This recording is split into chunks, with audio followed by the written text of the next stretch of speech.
ሰላም ጤና ይስጥልኝ። የተወደዳችሁ የቻናላችን ቤተሰቦች እንዴት ናችሁ? በያላችሁበት የዓለም ዳርቻ ሰላማችሁ ይብዛልኝ። የዚህ ቻናል አዲስ የሆናችሁ ሰብስክራይብ በማድረግ ጀምሩ። ነባር ቤተሰቦቻችን ደግሞ ላይክ እና ሼር እያደረጋችሁ አማርኛን ከመሰረቱ ማንበብና መጻፍ ለሚቸገሩ ታዳርሱልኝ ዘንድ ከወዲሁ አሳስባለሁ። ዛሬ ደግሞ የምናያቸው ስለ አንድ ወጣት ታሪክና በህይወቱ ስላሳለፋቸው እንዲሁም ደግሞ ማንበብና መጻፍ ባለመቻሉ የደረሰበትን ተጽዕኖ አብረን እናያለን።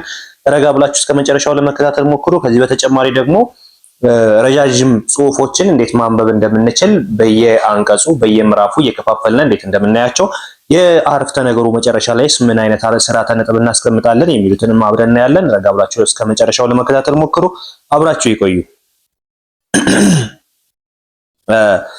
ወደ መጀመሪያው ስንሄድ ታሪኩ የሚያጠነጥነው አንድ የ25 ወጣት ተስፋዬ የሚባል ልጅ ጋር ነው። ተስፋዬ የ25 ዓመት ወጣት ቢሆንም ማንበብ ባለመቻሉ በጓደኞቹ ዘንድ እንደ ባዕድ ይታይ ነበር። አንድ ቀን ለከፍተኛ የሥራ ዕድል የሚያበቃ ማስታወቂያ በደጃፉ ቢለጠፍም ትርጉሙ ስላልገባው ዝም ብሎ አልፎት ሄደ። እኩዮቹ ተቀጥረው ሕይወታቸውን ሲቀይሩ እሱ ግን ባልተማረ ጉልበቱ ሸክም ሲያቀብል ይውላል። እድሜው ወርቃማ ጊዜ በወቅት ማጣት መክኖ ራሱን በጸጸት እስር ቤት ውስጥ አገኘው። አለመማር የናቀው ፊደል ዛሬ የህይወቱ ትልቅ እንቅፋት ሆኖ ቆሟል። ታሪኩ ይሄን ይመስላል። ይህንን ታሪክ ስታነቡ መጀመሪያ በፊደል ደረጃ ታነባላችሁ፣ ከዛ በቃል ደረጃ፣ ከዛ በአረፍተ ነገር ደረጃ። አረፍተ ነገሩ የት ላይ እንደሚቋጭ አብረን እናያለን። ስለዚህ መጀመሪያ ተስፋዬ የ25 ዓመት ወጣት ቢሆንም ተስፋዬ የ25 ዓመት ወጣት ቢሆንም ነጠላ ሰረዝ እዚህ ጋር ድርብ ሰረዝ ማድረግ እንችላለን። ምክንያቱም አረፍተ ነገርን ከአረፍተ ነገርና ሐረግን ከሐረግ የምንለየው በድርብ ሰረዝ ስለሆነ ቢሆንም ካልነ ይህ አረፍተ ነገር አልተቋጨም ማለት ነው። እንቀጥላለን ማለት ነው። ቢሆንም ስንል አረፍተ ነገሩን አልቋጨነውም። ስለዚህ ማንበብ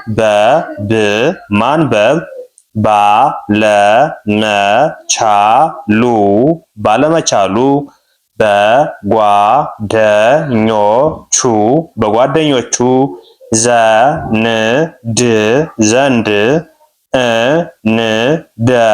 እንደ ባዕድ ማለት መጥፎ ማለት ነው ይታይ ነበር። እስከዚህ አንድ አረፍተ ነገር ነው። ምንድነው የሚለው? ተስፋዬ የ25 ዓመት ወጣት ቢሆንም ማንበብ ባለመቻሉ በጓደኞቹ ዘንድ እንደ ባዕድ ይታይ ነበር።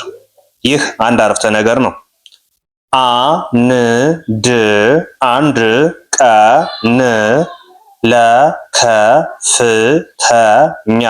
ለከፍተኛ የስራ እድል የሚያበቃ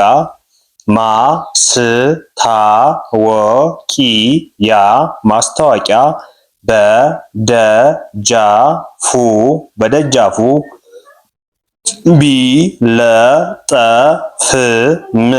ቢለጠፍም ነጠላ ሰረዝ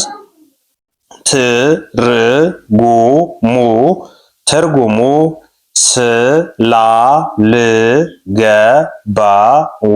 ስላልገባው ዝም ብሎ አልፎት ሄደ። እኩዮቹ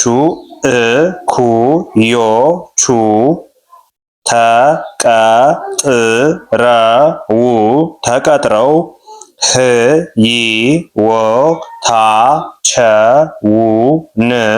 ሕይወታቸውን ሲቀይሩ ሲቀይሩ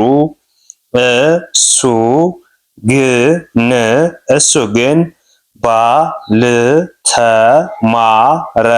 ባልተማረ ጉልበቱ ሸክም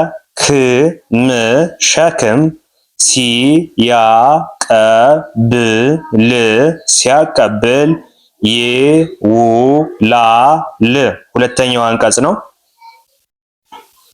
አንድ ቀን ለከፍተኛ የሥራ ዕድል የሚያበቃ ማስታወቂያ በደጃፉ ቢለጠፍም ትርጉሙ ስላልገባው ዝም ብሎ አልፎት ሄደ።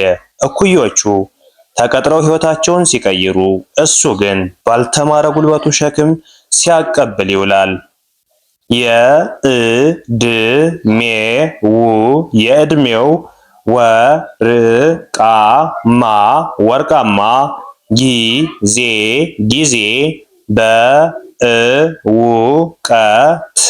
በእውቀት ማጣት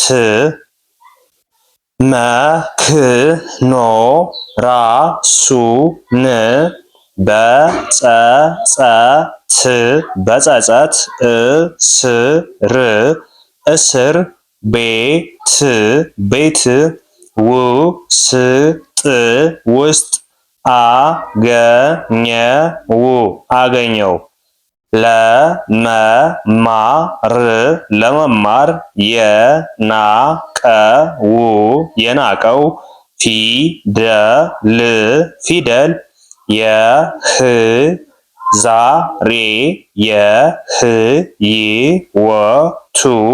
ዛሬ የህይወቱ ትልቁ እንቅፋት ሆኖ ቆሟል። አንዴ ሁሉንም መልእክቱን በደንብ እንድትረዱት አጠቃላይ ላንብብላችሁና እንጨርሳለን። ተስፋዬ የ25 ዓመት ወጣት ቢሆንም ማንበብ ባለመቻሉ በጓደኞቹ ዘንድ እንደ ባዕድ ይታይ ነበር። አንድ ቀን ለከፍተኛ የሥራ ዕድል የሚያበቃ ማስታወቂያ በደጃፉ ቢለጠፍም ትርጉሙ ስላልገባው ዝም ብሎ አልፎት ሄደ። እኩዮቹ ተቀጥረው ሕይወታቸውን ሲቀይሩ፣ እሱ ግን ባልተማረ ጉልበቱ ሸክም ሲያቀብል ይውላል። የዕድሜው ወርቃማ ጊዜ በእውቀት ማጣት መክኖ ራሱን በጸጸት እስር ቤት ውስጥ አገኘው። ለመማር የናቀው ፊደል ዛሬ የህይወቱ ትልቅ እንቅፋት ሆኖ ቆሟል። ሁላችሁም ለመማር የናቃችሁት ፊደል ነገ ለህይወታችሁ እንቅፋት እንዳይሆንባችሁ ዛሬ ባላችሁበት ማንበብና መጻፍ እንድትችሉ እያልን ከወዲሁ ልናሳስባችሁ እንወዳለን። በሳምንት 5 ቀን ከሰኞ እስከ ዓርብ እያስተማርን ነው የምንገኘው። ባላችሁበት ሆናችሁ በኦንላይን ትምህርቱን መከታተል የምትፈልጉ በሳምንት 5 ቀን ከሰኞ እስከ ዓርብ ከታች በማስቀምጥላችሁ ስልክ በኢሞ፣ በዋትስአፕ፣ በቴሌግራም ታገኙን ያላችሁ። አብራችሁ ስለነበራችሁ ከልብ አመሰግናለሁ። መልካም ጊዜ ይሁንላችሁ።